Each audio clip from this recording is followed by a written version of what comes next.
ഞാൻ പോവാണ് ബാംഗ്ലൂർക്ക്. നമ്മൾ തമ്മിൽ സെറ്റാവില്ല. നമ്മൾ ഒരുമിച്ചതുപോലും നമ്മുടെ തീരുമാനമായിരുന്നില്ലല്ലോ. കഴിഞ്ഞ ദിവസം നമ്മുടെ ഫസ്റ്റ് ആനിവേഴ്സറി ആയിരുന്നു. ഞാൻ ഫോണിലൊരു വിഷ് അയച്ചിരുന്നു.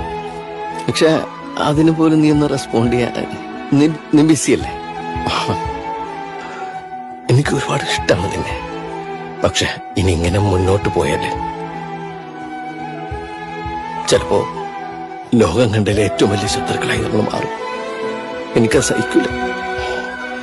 ആസ് എ ഹസ്ബൻഡ് ചിലപ്പോ അതിന് ഫെയിലിയർ ആയിരിക്കും. പക്ഷേ ആസ് എ ഫ്രണ്ട് ഞാൻ എന്നുണ്ടാവും. അത് മതി നമ്മുടെ ഇടയില്. ഹാപ്പി ആയിട്ടിരിക്കുക. Enjoy your life. Wish you all the best. ഇനി ഇവിടെ നിന്നാലേ ചിലപ്പോ ഞാൻ